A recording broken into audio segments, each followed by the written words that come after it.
తుష్టి పుష్టి అయింది. 445వ నామము మతి. ఓం మత్యై నమః. అమ్మ మతి రూపంలో అంటే మతి అంటే బుద్ధి, మంచి బుద్ధి, సుబుద్ధి, సుమతి అంటారు. సుమతి అంటే మంచి బుద్ధి అని అర్థము.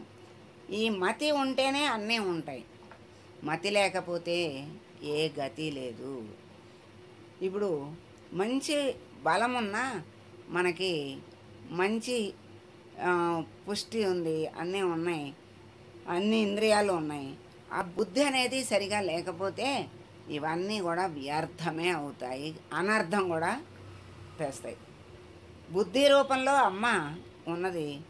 ఆ బుద్ధి లేనటువంటి వాళ్ళు, బుద్ధి అంటే మతి, మతి అంటే బుద్ధి అన్నారు కదా. ఆ మతి లేనటువంటి వాళ్ళ స్థితి మనం చూడలేము. ఆ అయోమయము, ఆ పిచ్చి ఆసుపత్రిలో ఉంటారు వాళ్ళు. మనం ఎప్పుడన్నా మతి లేని పని చేస్తేనే అయ్యో బుద్ధి లేని పని చేశాము, అసలు నాకు మతే పని చేయలేదు అంటాం. అప్పుడు కొంచానికే మనం ఎంతో బాధపడతాము.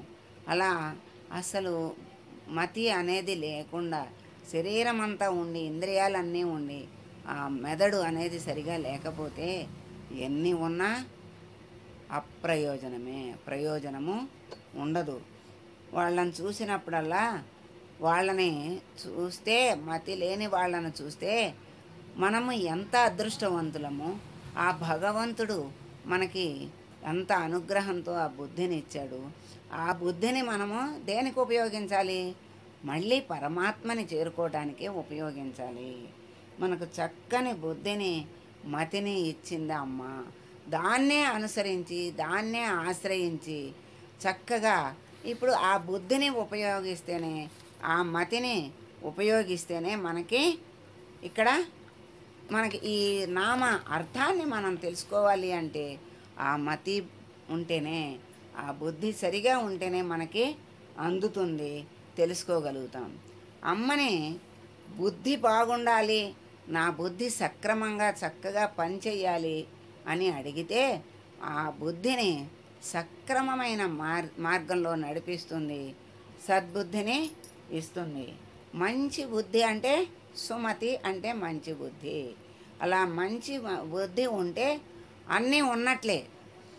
ఎందుకంటే ఆ మంచి బుద్ధి ఉన్నప్పుడు ఇందాక అన్నారు కదా, తుష్టి.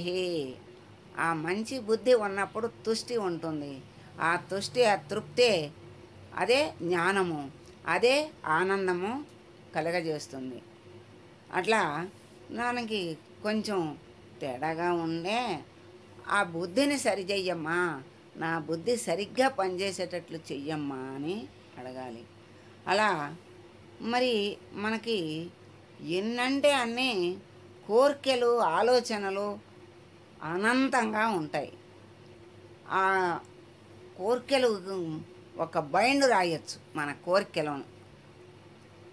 ఆ కోరికలన్నిటినీ తీర్చమని భగవంతుణ్ణి అడిగే కంటే మన బుద్ధిని చక్కగా నడిపించమని అడిగితే మనకి సుగమం అవుతుంది మార్గం.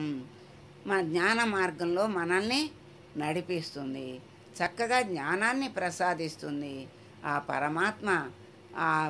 పరమాత్మ దగ్గరికి ఇక్కడ దూరమైన కొద్దీ, ఈ కోరికలకి, ఈ బాహ్యానికి దూరమైన కొద్దీ పరమాత్మకి దగ్గర అవుతూ ఉంటాం.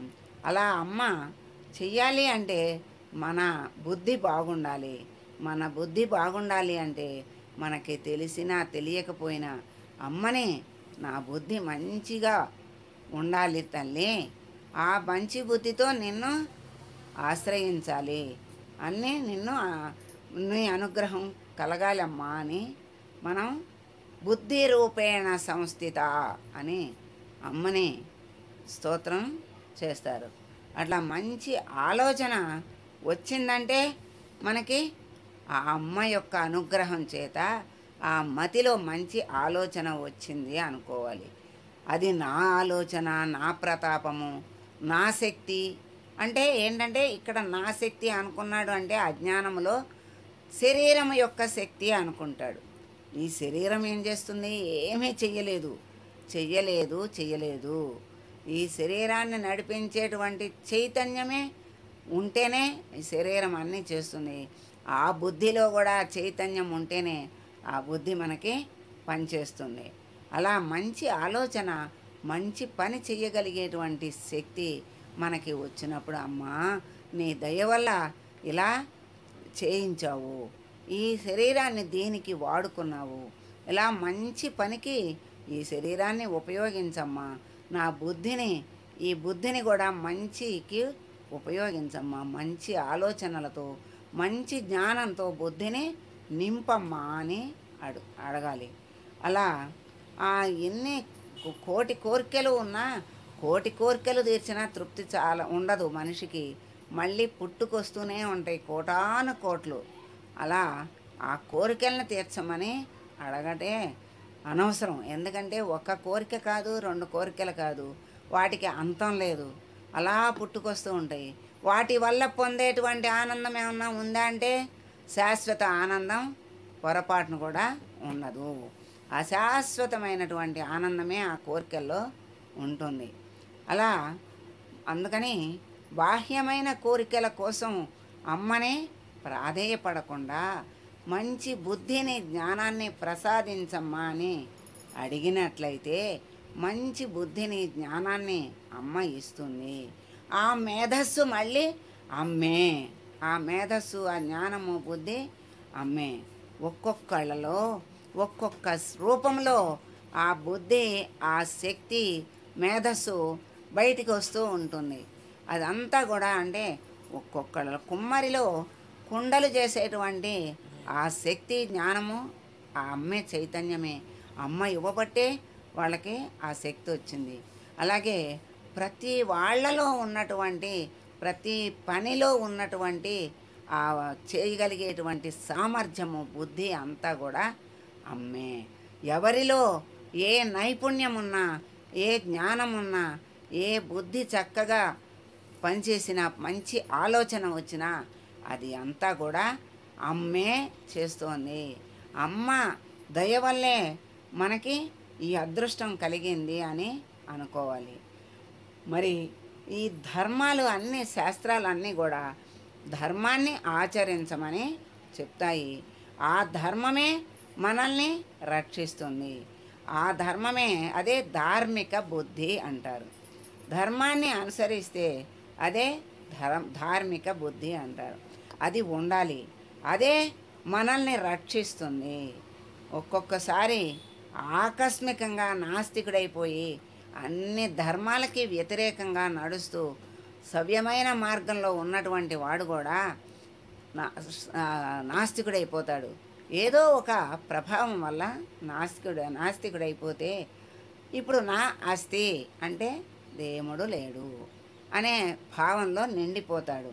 అప్పుడు అన్నీ ధర్మం వాడు ఆచరించలేడు, అధర్మంగానే నడుస్తాడు. అలా ఆ నడవటం అనేది చాలా దౌర్భాగ్యకరం. ఎందుకంటే ఉన్నదాన్ని లేదనుకోవటం, లేనిదాన్ని ఉన్నదనుకోవటమే కదా మన దురదృష్టానికి కారణం, జన్మలకు కారణం. అటువంటి బుద్ధి మనకి వద్దు. అజ్ఞానంతో కూడినటువంటిది కాదు, సుబుద్ధి కావాలి. జ్ఞానంతో కూడుకున్నటువంటి ఆ మంచి బుద్ధి మనకి కావాలని భగవంతుణ్ణి కోరుకోవాలి.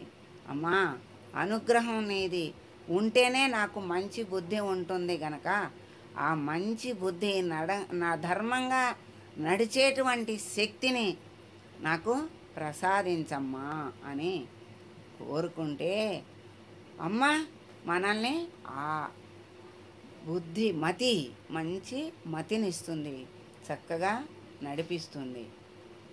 అమ్మని బ్రహ్మాది దేవతలందరూ కూడా ధ్యానిస్తూనే ఉంటారు. అలా ధ్యానించటం వల్లే ఆ సాధనలో వాళ్ళు ముక్తిని, అమ్మని చేరుతూ ఉంటారు. అలాగే మనము ఆ సాధనలో నిశ్చయంగా నిలబడి నిశ్చయాత్మక బుద్ధితో అమ్మని ఆరాధిస్తే అమ్మ నిశ్చయాత్మక బుద్ధిని ఇస్తుంది. అప్పుడు అన్నింటిలో పరమాత్మని చూసేటువంటి నిశ్చల బుద్ధి, ఆ ఆత్మబుద్ధి కలుగుతుంది. ఆత్మజ్ఞానముతో కూడుకున్నటువంటి ఆ బుద్ధి కలుగుతుంది. అప్పుడు ఆ బుద్ధి వస్తే అంతటా ఉన్నటువంటి ఆత్మని అంతటా చూసినప్పుడు అఖండానందము కలుగుతుంది. అదే బుద్ధి రూపేణ సంస్థిత అన్నారు. దాన్నే అఖండాత్మక బుద్ధి అంటారు. అదే అమ్మ మతి రూపంలో మనకి కొలువై ఉంది. చక్కగా మనల్ని చక్కని సుబుద్ధి సుమతి రూపంలో మనల్ని నడిపించాలి. అమ్మ అనుగ్రహం చూపించాలి. అమ్మ దయతో మనము అమ్మ